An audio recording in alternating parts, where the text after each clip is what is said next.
convertissez-vous car le royaume des cieux est tout proche. Bonjour amis téléspectateurs de la chaîne SMA Togo TV, bienvenue à Dies Domini à ce nouveau numéro. Nous sommes au 17e dimanche du temps liturgique de l'année A. Et aujourd'hui, l'Église nous invite à méditer sur l'Évangile de Saint Matthieu, chapitre 13, les versets 44 à 52. Je suis très ravie de vous revoir pour ce nouveau numéro de Dies Domini.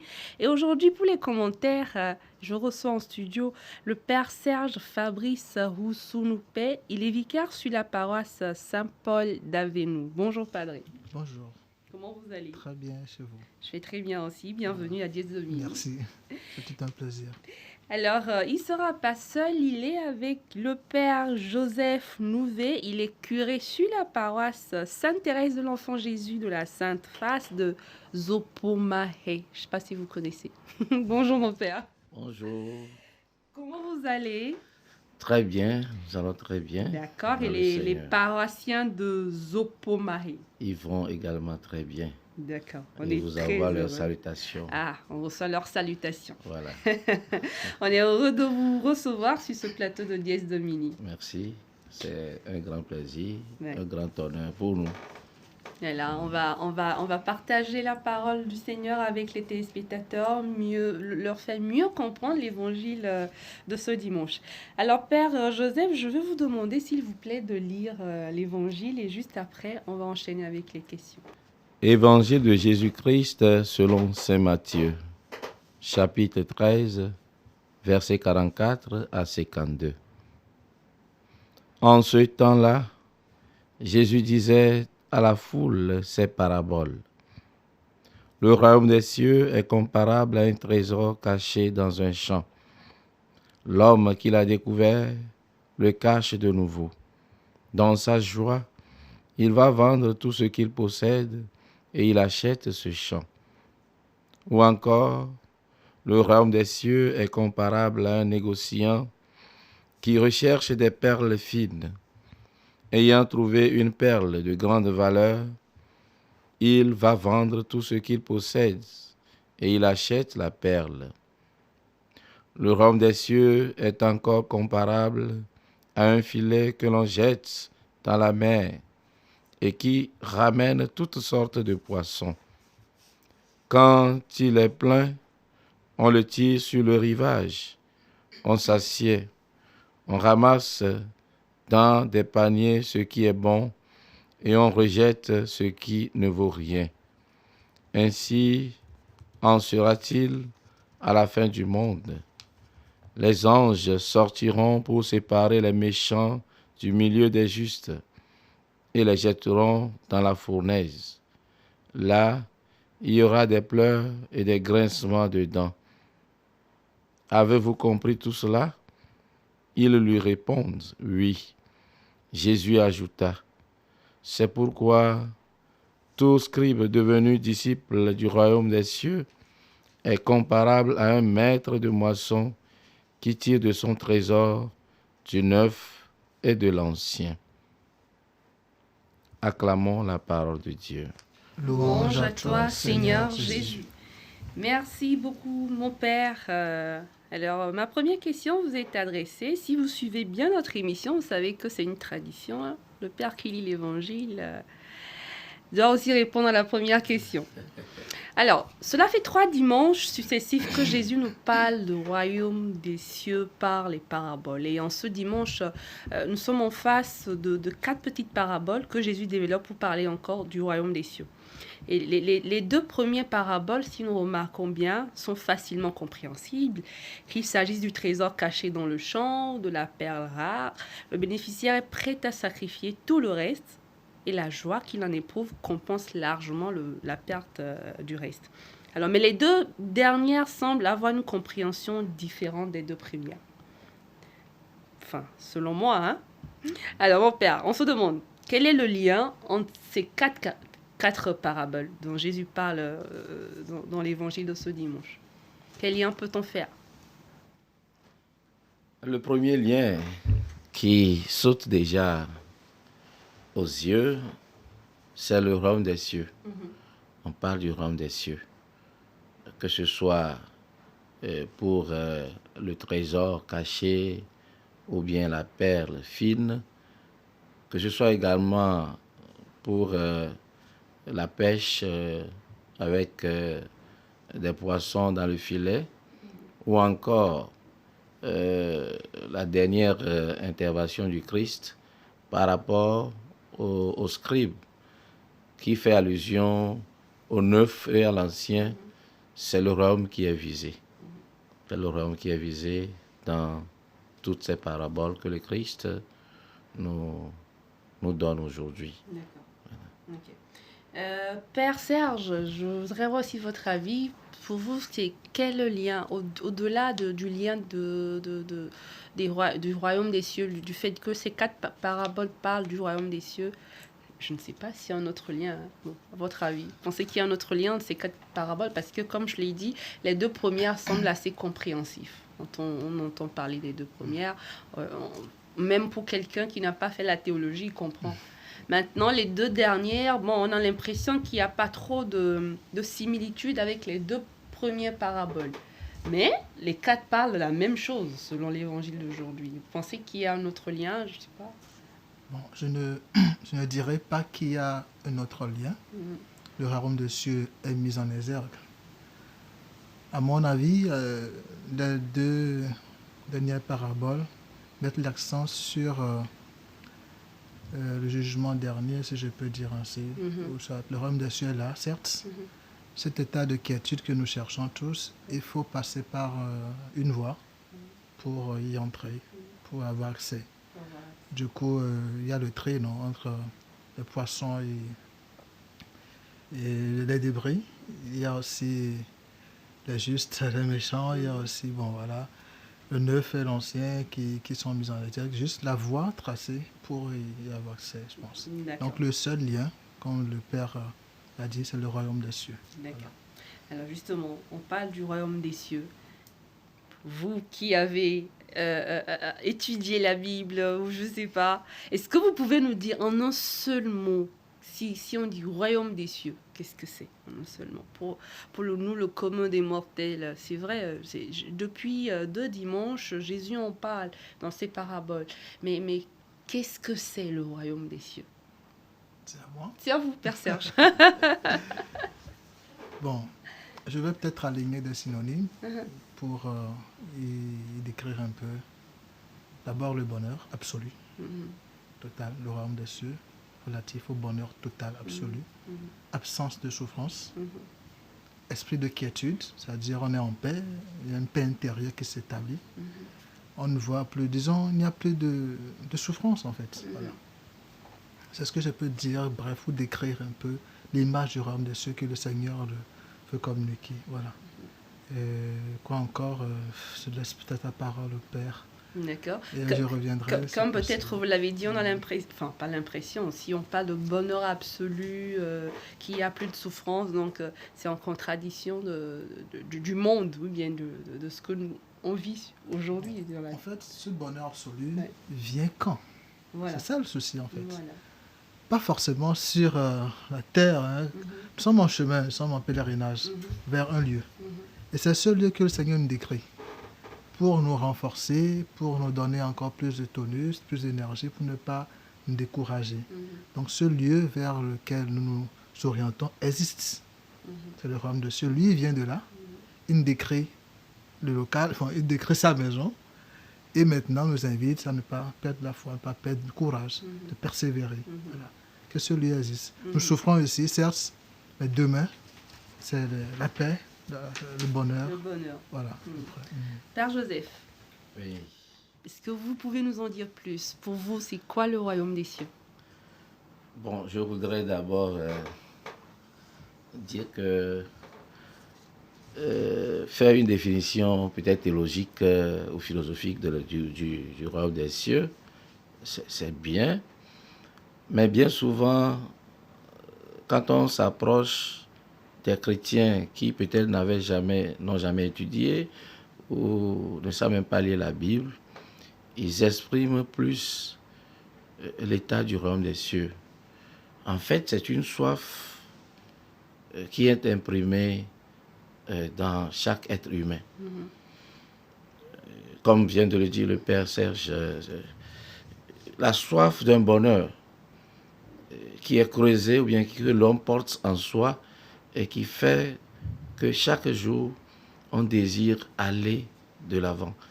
Et ce bonheur, je dirais, c'est Dieu même. Arriver à s'unir de façon parfaite et totale avec Dieu, c'est ça le royaume des cieux. Et bon, je pourrais dire que c'est quelque chose que nous vivons déjà. Le Christ nous donne un avant-goût. Il y a des moments, des instants où on goûte à cette joie, à cette paix intérieure, à cette quiétude. Mais il s'agit du royaume éternel. C'est-à-dire arriver à accéder à cette étape de façon permanente et éternelle. Voilà. C'est comme ça que je peux expliquer à ma façon ou à ma manière, comme celui qui n'a jamais fait la théologie. Puisque l'émission est adressée à ceux qui n'ont jamais fait de la théologie. Bon, c'est sûr qu'il y a certains qui en ont fait, mais bon, pour nous, la plupart des chrétiens, on n'a pas fait de la théologie. Donc, vous qui êtes, vous qui l'avez étudié, donc vous pourrez mieux nous l'expliquer, nous expliquer ces termes-là, peut-être que nous ne comprenons pas forcément. Alors justement, mon père, est-ce que c'est si difficile de connaître la réalité du royaume des cieux? Parce que si Jésus en parle, et si c'est les lectures de ces derniers dimanches, on a eu la parabole du semeur, le dimanche dernier, on a eu la parabole du bon grain et de l'ivraie, et ce dimanche, c'est-à-dire si l'Église fait autant met de l'insistance sur ces lectures qui met en exergue le royaume des cieux, ça suppose que c'est quelque chose peut-être que nous, les chrétiens, on n'arrive peut-être pas à vraiment cerner. Donc, est-ce que vous trouvez que c'est si difficile de connaître cette réalité du royaume des cieux? Eh bien, bon, moi, j'ai l'habitude de dire aux miens, bien souvent, que je crois que c'est Antoine de Saint-Exupéry qui dit « Il est fou le voyageur qui, oubliant le but de son voyage, apercevant de gracieuses prairies, oublie le but de son voyage. » Notre but, c'est le royaume des cieux. C'est pourquoi le Christ insiste là-dessus. Et dire que c'est tellement difficile de connaître la réalité du royaume des cieux, je dirais que non. Il nous a déjà donné des avant-goûts. Et honnêtement, quand on a une certaine paix intérieure, quand on a une certaine joie, quand on est connecté, branché sur son Dieu, on goûte déjà aux aspects du royaume des cieux. Et chaque jour qui se passe, nous en faisons l'expérience. Sauf que ce n'est pas de façon permanente.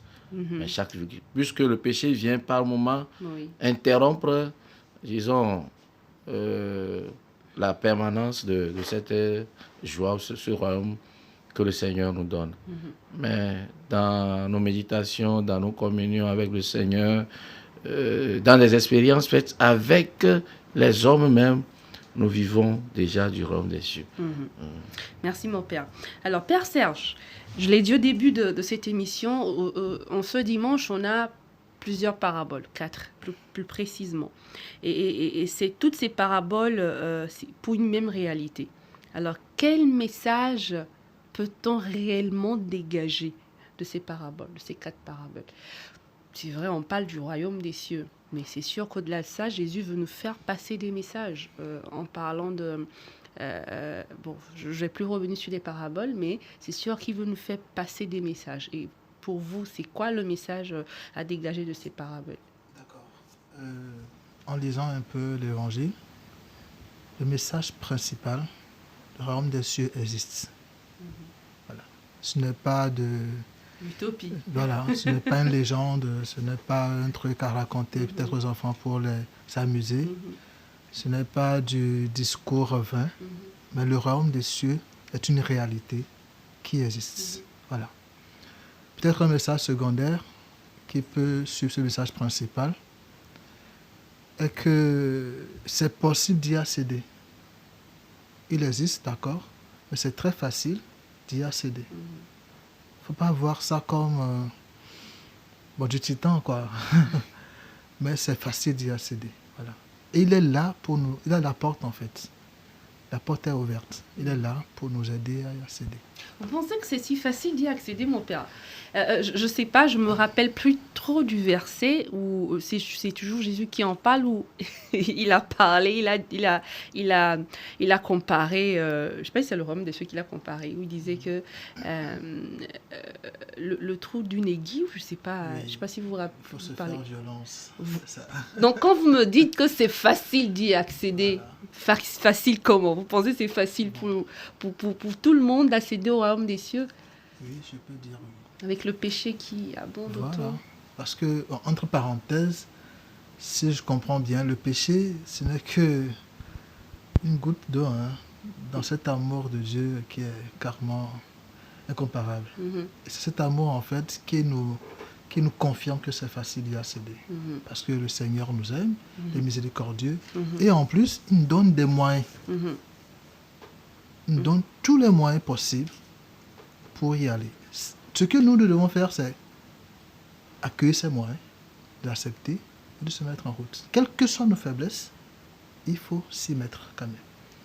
Donc, dire que c'est difficile pour nous, malgré tout, c'est comme si nous comptions sur notre propre force, ce qui est, en fait. Mais lui, il est là, il dit, non, venez. Malgré les difficultés, venez. Je suis là, venez. Il suffit de le suivre. Il suffit de le suivre. On va revenir dessus. Je viendrai vous poser la question de me dire les moyens qu'il faut pour que ça soit facile. Je vais revenir. Alors, Père Joseph, la même question pour vous.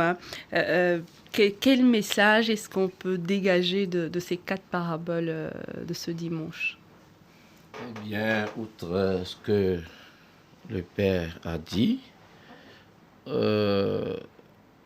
il faut également voir dans l'évangile d'aujourd'hui cette question de persévérance. Persévérance. Le royaume est là. Y accéder est facile. Mais il faut beaucoup de faire persévérance pour découvrir la pierre précieuse, pour découvrir la perle. Il a fallu des nuits de labeur. Il a fallu des commerces sur commerces pour arriver à découvrir la pierre précieuse.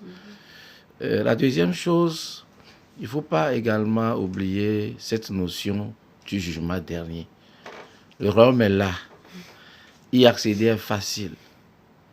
Et on doit persévérer, mais n'oublions pas que nous serons jugés. Et il y aura le tri. Oui. À cause du tri, il faut savoir choisir le bon chemin. Voilà. D'accord. Justement, vous venez de parler de persévérance, de pouvoir persévérer pour pouvoir accéder au royaume des cieux. Alors, Père Joseph, vous pensez que Dieu se laisse découvrir facilement? Alors, je pose la question par rapport à la première parabole où le trésor a été découvert. Alors, on suppose que si le trésor est découvert, c'est parce que celui qui l'a découvert a labouré le champ, il a fait des efforts et tout, comme vous avez dit, avant de découvrir ce trésor. Si le Père Serge me dit que c'est facile, mais dans la parabole, on suppose que la personne a labouré, il a fait des efforts et tout avant de découvrir ce trésor caché. Est-ce que Dieu se laisse découvrir facilement? Ou il faut à l'homme beaucoup d'efforts, il faut que l'homme fasse beaucoup d'efforts avant de découvrir ce Dieu? Je rejoins encore le Père pour dire que c'est facile. Parce que tous les moyens sont mis à notre disposition. D'accord. Et Dieu se laisse découvrir. Même l'air que nous respirons, c'est Dieu. Il faut simplement activer, disons, les éléments que Dieu nous donne pour pouvoir le découvrir. Et c'est là où bien souvent l'homme dort ou somnole. Et nous devons nous réveiller. Sinon, le Seigneur, il est toujours présent. Il a dit qu'on n'a plus besoin d'aller à Jérusalem ou bien ici avant de le connaître. Il se fait présent à tout moment. Donc, c'est très facile. C'est très facile. Mais encore qu'il faut être vigilant, puisque le malin est là, puisqu'il sait que c'est le chemin du bonheur, il est là pour aussi nous désorienter. Donc, nous devons de temps en temps être aussi éveillés, vigilants, pour ne pas nous détourner du droit chemin. Voilà. Tout à fait. Déjà, la deuxième chose que je dégage de votre commentaire, être persévérant, être vigilant, éveillé, pour ne pas être détourné. Donc, je reviens vers le Père Serge, ce n'est pas si facile. S'il faut persévérer, il faut être vigilant, il faut être éveillé. C'est qu'il faut faire des efforts, en fait, définitivement. En fait, l'effort fournir ne rend pas difficile l'accès du royaume des cieux. Je maintiens toujours la position de facilité, en ce sens que Dieu ne nous complique pas la tâche pour venir vers lui. Maintenant, nous sommes dans un milieu où l'ivraie semait, comme le dimanche passé. Et qu'est-ce que l'ivraie? C'est ce qui nous envahit, comme nos obstacles nous paraissent. Il est là. C'est comme... voilà, la lumière est là, mais je me focalise sur autre chose. C'est ça qui rend peut-être difficile, entre griffes, mais le Seigneur, lui, est là.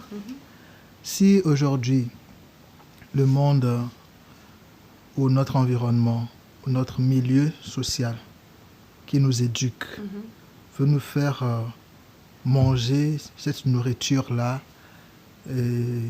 qui, normalement, doit nous constiper. Et nous savons très bien que ça nous constipe. Mais parce que, je vais dans le concret. Ah oui, c'est ce que je veux. Cette idée d'homosexualité aujourd'hui, sur le terrain qui gagne. Je n'accuse personne, je ne dis pas que c'est mauvais ou pas. Comme prêtre, je suis contre ça. Parce que c'est une loi que le Seigneur n'a pas disons, érigée, quoi. Sûr, un homme et un homme ne se marient pas. Voilà. On dit les choses comme il faut, mon père. Et cette façon de dire que voilà, parent 1, parent 2, de social, voilà. Cette façon de faire les choses où ta fille vient te présenter sa copine comme c'est elle que j'ai mariée demain. Cette façon de faire comme si, je suis au boulot, je ne trouve pas de travail, alors viens, je t'amène quelque part pour que forcément ici, tu trouveras la porte d'entrée pour le succès, pour la richesse. Cette façon de faire comme si, arriver, je dois faire comme les autres. Dès que je fais ce qui est bien pour moi, ce que l'évangile demande, ce que la norme demande, ce que la morale demande, tout le monde est contre moi, alors je pense que cette difficulté se présente sur le terrain. Mais le Seigneur est là, l'accès est facile, qu'est-ce qu'il faut faire? Ramer contre courant. Mais avec des conséquences. Parce que quand tu rames contre courant, les issues mondaines seront bloquées. Voilà. Tu vas baver. Donc en bavant, c'est là où il y a la difficulté. On dit que c'est difficile. Mais quand tu baves, personnellement, et ma foi me dit, le Seigneur t'ouvrira notre porte pour que tu sois plus à l'aise avec lui. Voilà. C'est en ce sens que je dis, c'est facile d'y accéder. Il faut simplement un peu d'abnégation, le sacrifice. Et ça va y aller.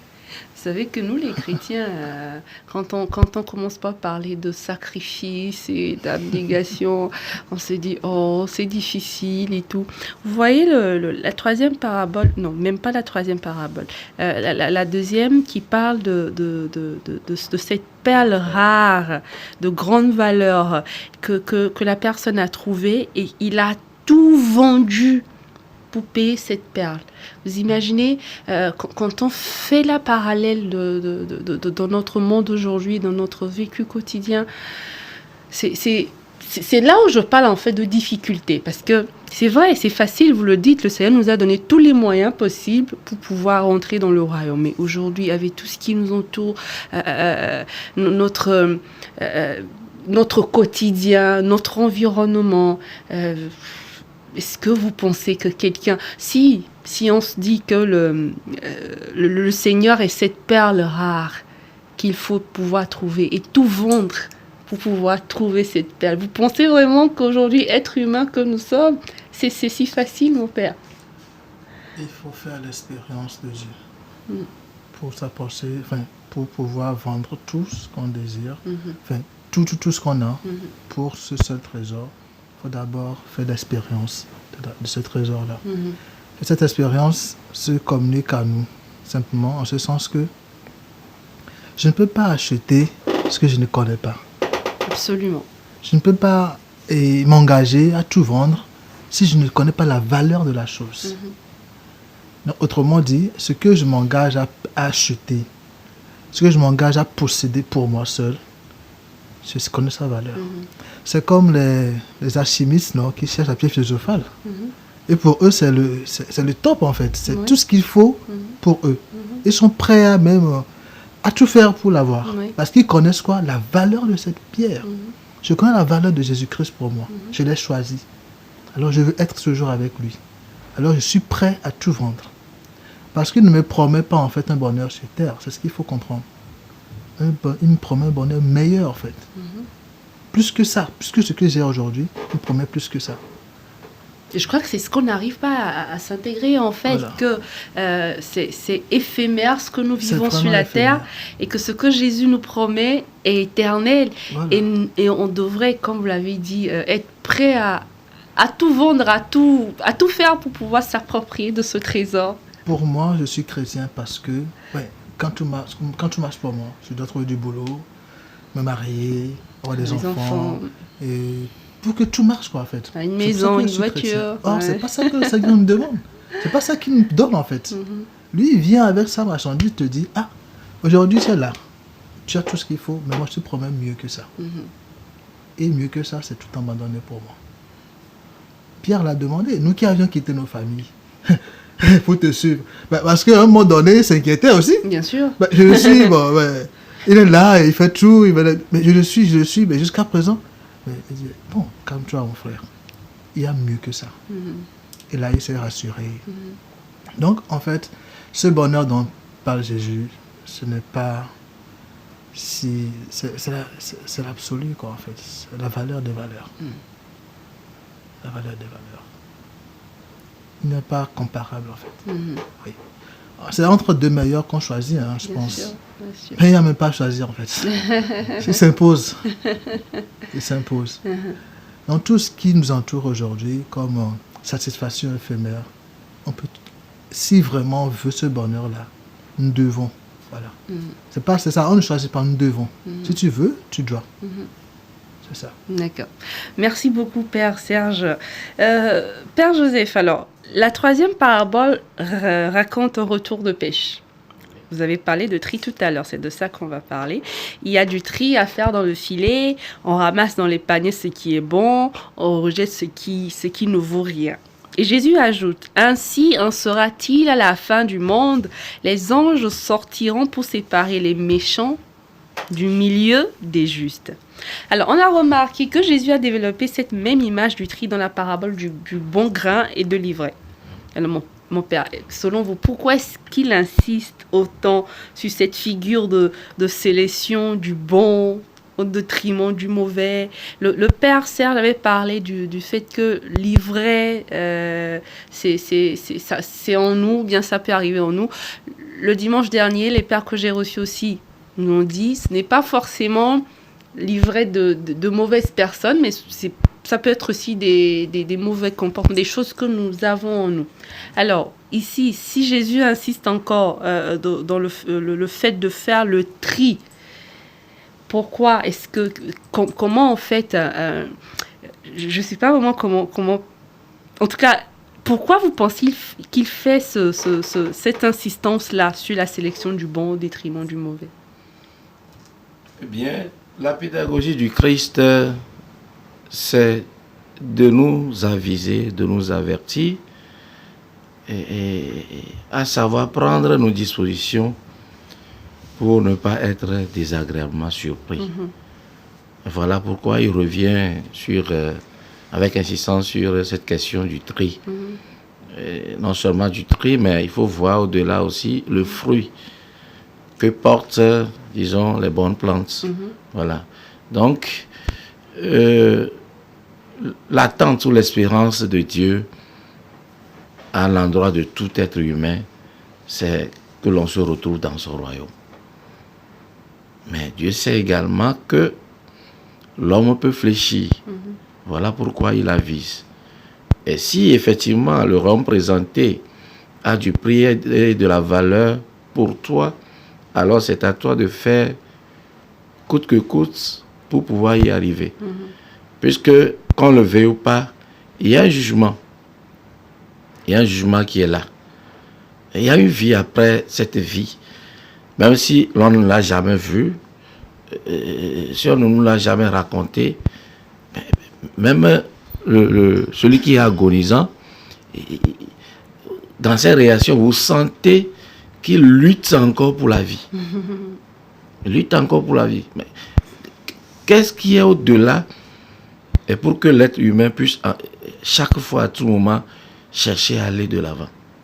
Vous voyez, chaque matin, combien de fois les gens faufilent dans les rues, sur les rues, en train de courir à la recherche de quoi? D'un mieux-être. Mais ça, c'est terrestre. Mais il y a un mieux-être éternel et spirituel derrière lequel chacun doit courir. Le tri sera là. Et si on ne nous le disait pas, on pourra dire qu'on ne savait pas. Mais on doit être avisé, informé. Et voilà pourquoi le Christ dit que ce qui se fait aujourd'hui est pour cette génération, si cela avait été dit et fait aux générations précédentes, il serait dans le royaume des cieux. Donc en fait, nous avons la chance aujourd'hui d'avoir tout entendu, ou du moins ce qui peut nous conduire à la vie éternelle, le Seigneur nous l'a donné. Ce qui peut nous orienter, le Seigneur nous les accorde. À nous maintenant de faire notre part. Voilà. On ne viendra pas dire qu'on n'était pas au courant. Voilà. On ne savait pas. Voilà. On ne nous a rien dit. Ouais.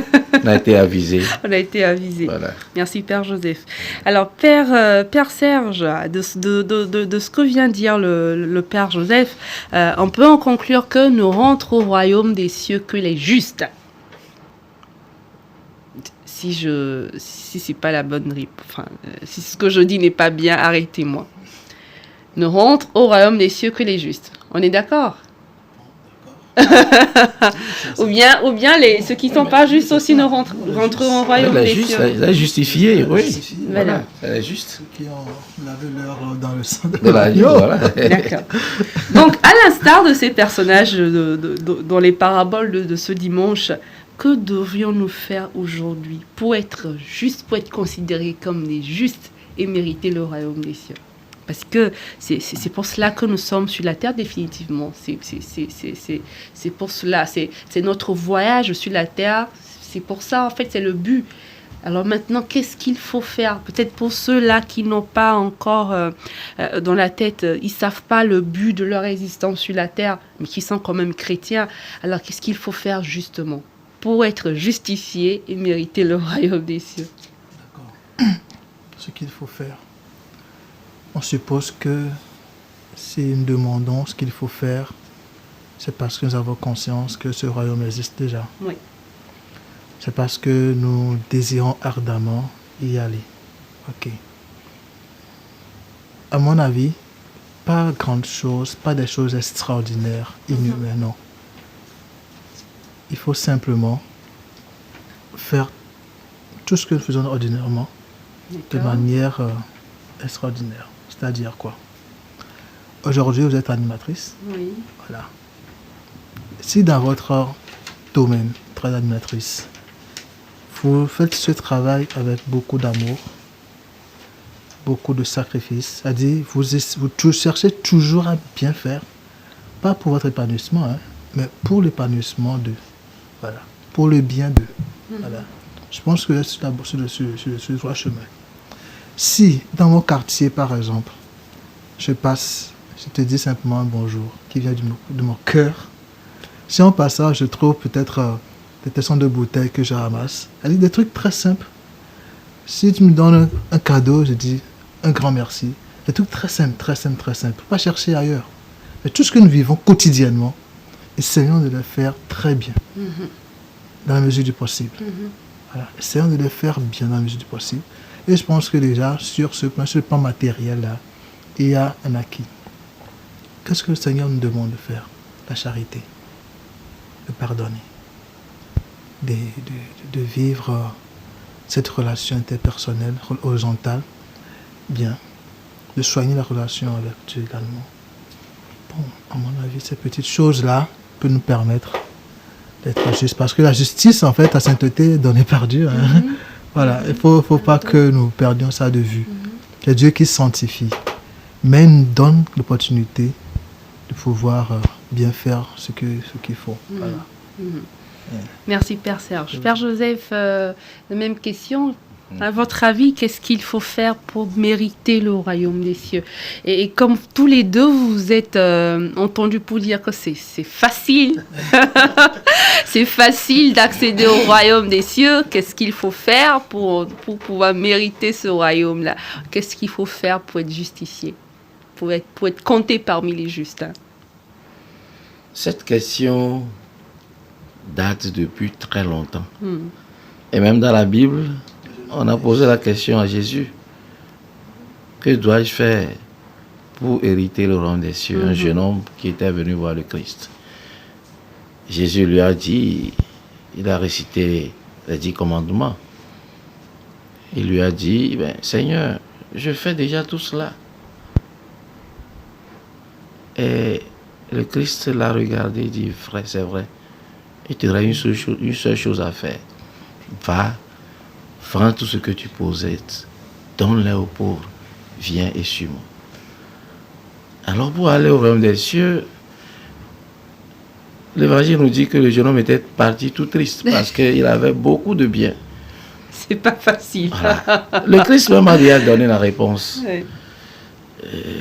Aller dans le monde, et ça ne veut pas dire qu'il faut aller se déposséder. Mais tout ce qui nous empêche de suivre le Christ, il faut s'en dessaisir. C'est ça, vendre les perles que nous avons en vue de la perle la plus précieuse. Voilà. Donc se libérer de tout ce qui nous entrave, nous empêche de faire le bon ou l'élan, c'est lancer vers le Christ. Je pense que c'est tout. Et quand vous voyez la première lecture d'aujourd'hui, le roi Salomon, qu'est-ce qu'il a demandé? La sagesse. La sagesse. Et qui est la sagesse? C'est Dieu lui-même. Donc quand nous savons demander l'essentiel et agir pour l'essentiel, nous avons tout, nous avons le royaume des cieux. Oui. Et Saint Paul le dit dans sa lettre aux Romains, deuxième lecture, que pour tous ceux qui aiment Dieu, tout concourt à leur bien. Donc l'amour de Dieu, l'amour du prochain, l'attention portée aux frères et aux sœurs, il dit donne aux pauvres, viens et suis-moi. Je pense que ça suffit. Ça suffit. Et comme l'a dit, si bien dit le Père, il faut toujours faire cela avec un esprit d'humilité et d'abandon. Pas avec l'orgueil, mais dans un effacement total. Parce que la grâce sanctifiante vient de Dieu. Ce n'est pas la quantité des œuvres accomplies qui nous fera mériter le royaume des cieux, mais c'est la qualité. Et la qualité. Oui, c'est la qualité, c'est pas la quantité. Sinon, des gens peuvent multiplier les neuvaines, les tridomes, et même jeûner. Mais s'il n'y a pas une humilité dedans, ça ne servira à rien. Le Père veut compléter. Allez-y, Père Serge. Poser une question, bon voilà, peut-être anodine. Allez-y. Souvent nous prions, n'est-ce pas? Oui. Voilà. Qu'est-ce que nous demandons dans nos prières? Est-ce que vous est arrivé une fois de demander à Dieu, Seigneur, aide-moi à devenir saint? Voilà. C'est ce que Salomon a fait en fait. Il a demandé la sagesse pour conduire son peuple, pas le peuple de Dieu. C'est la même chose, Seigneur, aujourd'hui je veux que tu m'aides à devenir saint. Je veux devenir saint, je veux devenir juste. C'est lui qui me justifie. C'est lui l'auteur de la sainteté. Pourquoi ne pas lui demander en fait? Parce que ce n'est pas pour nous la priorité. Voilà. La priorité, c'est très bien répondu. C'est d'avoir une maison, une voiture, un mari, une femme, des enfants. Et quand ça ne vient pas, on est tout triste parce que on se dit Dieu ne m'aime pas. Ouais. Or, lui te dit, c'est pas ça l'essentiel pour moi. Pour moi, l'essentiel, c'est que tu deviennes saint. Tu sois comme moi. Que tu essaies de refléter ce que j'ai mis en toi. Mais moi, je cherche quoi? Maison, mari, époux. Boulot. Ce sont des choses qui sont vitales, hein, qu'on a besoin de ça. Mais il ne faut pas quand même les remplacer par Dieu. C'est Dieu qui donne la sainteté. Alors, demandons dans nos prières aussi, Seigneur, justifie-moi, aide-moi à devenir saint. Il y a les sacrements aussi à vivre. L'Eucharistie, la confession, sont les deux grands sacrements. Bon, je ne dis pas pas plus grand que les autres, non. Mais qui nous met chaque fois en chemin, chaque jour. C'est la difficile de recevoir le Christ en moi et ne pas devenir saint, quoi, en fait. C'est la difficile chaque fois de demander pardon au Seigneur, de me refaire chaque fois. Mais à la fin, on me dit que je ne suis pas saint. Il faut franchement profiter de ces moyens que l'Église nous donne, de ce que Dieu nous a laissé comme voie. Cherchons dans nos prières, demandons ça. Au lieu de demander autre chose, demande, aide-moi à devenir saint, à faire ta volonté. Et je pense qu'au prix de ce que tu demandes, tu auras tout le reste. Tout le reste. Et il te donnera en fait ce qu'il faut pour devenir saint. Et non ce qu'il faut pour t'éloigner. C'est fort ça. Oui. Merci beaucoup Père Serge, merci Père Joseph d'être passé dans cette émission. Merci à vous. Je ne sais pas si vous avez un mot de fin, Père Joseph, qu'est-ce que vraiment on peut retenir de tout ce qu'on vient de dire? Qu'est-ce qu'on peut retenir de cet évangile du 17e dimanche de l'année A? Merci beaucoup. Je pense que ce dimanche, le 17e, nous interpelle tout simplement à ne pas oublier que le royaume des cieux existe. Donc, et à tout faire, je dis bien tout faire, pour y arriver. C'est un bonheur sans fin qui nous attend. Donc, que l'on fasse tout pour pouvoir jouir également de ce bonheur-là. Merci. Et vous, Père Serge, qu'est-ce qu'on peut retenir? Mon mot de fin, il va dans le même sens que le mot de fin du Père Joseph, en disant que j'ai choisi le Christ pour la vie éternelle. Je suis chrétien pour ce royaume-là qui me promet. Je ne suis pas chrétien pour les autres, là, sur la terre, pour tout ce que j'ai cité, mais je suis chrétien. L'essentiel, je suis chrétien pour devenir saint, pour le royaume éternel. C'est ça mon mot de fin. Il ne faut pas qu'on oublie ça. Et il ne faut pas qu'on oublie que je ne suis chrétien, je n'ai pas ci, je n'ai pas ça, que je ne m'aime pas. Non, je suis chrétien pour la vie éternelle, d'abord. Merci. Merci Père Serge. Alors, moi, j'ai envie de vous résumer. Maintenant, je prends l'habitude de finir cette émission en concluant par une chanson. J'espère que vous la connaissez, celle que je veux entonner. Saisi par le Christ Jésus, je cours droit, tout droit vers le but. Pour lui, j'ai tout sacrifié, car pour moi, il s'est livré. Merci beaucoup, mes pères. Alors, je vais finir en citant Marie-Noël Tabu, qui, dans ses commentaires sur l'évangile de ce dimanche, a dit « En y réfléchissant, on s'aperçoit que la vie de Saint Paul est une illustration parfaite de ces 4 paraboles. Il suffit de relire les confidences qu'il fait aux Philippiens. Après avoir énuméré ses titres de fierté en tant que juif et pharisien, il ajoute « Tous ces avantages que j'avais, je les ai considérés à cause du Christ comme une perte. Oui, je considère tout cela comme une perte à cause de ce bien qui dépasse tout, la connaissance du Christ Jésus, mon Seigneur. À cause de lui, j'ai tout perdu. Je considère tout comme des ordures afin de gagner un seul avantage, le Christ. » Merci de nous avoir suivis, amis téléspectateurs. Tous ces résumés aujourd'hui, le Seigneur nous appelle à le considérer comme le seul bien qui dépasse tout. Ce qui devait être notre priorité aujourd'hui, c'est le Seigneur Jésus-Christ. Et il nous demande à tout laisser pour venir à lui. Et si on laisse tout pour venir à lui, il nous donne tout. Absolument tout. Je crois que c'est très, très facile à comprendre. Merci de nous avoir suivis. Je remercie le Père Joseph et le Père Serge qui sont nos invités du jour et qui nous ont aidés à commenter cet évangile. Merci à vous, mes pères. Bon retour chez vous. Merci. Bien de choses à vos paroissiens. Merci à vous. Et je profite aussi pour faire un coucou spécial à 3 dames qui nous suivent régulièrement. La première, Madame Eli Aye Sojada, et qui d'ailleurs a fait un don pour la SMA Togo TV et nous la remercions. Merci beaucoup Madame Elie et merci de nous suivre régulièrement. Je fais un coucou aussi à 2 dames qui nous suivent aussi, Madame Agbalé Immaculée et sa sœur Madame Agbalé. Merci de nous suivre. Merci à vous. Et bien chers téléspectateurs, comprenons-le, je le redis, le seul bien qui est important et indispensable, qui est au-dessus de tous les biens terrestres, c'est Jésus lui-même. Donc, nous demandons en ce dimanche la grâce de le chercher de tout notre cœur, chaque jour de notre vie. Merci. On se retrouve la semaine prochaine pour un nouveau numéro. Au revoir.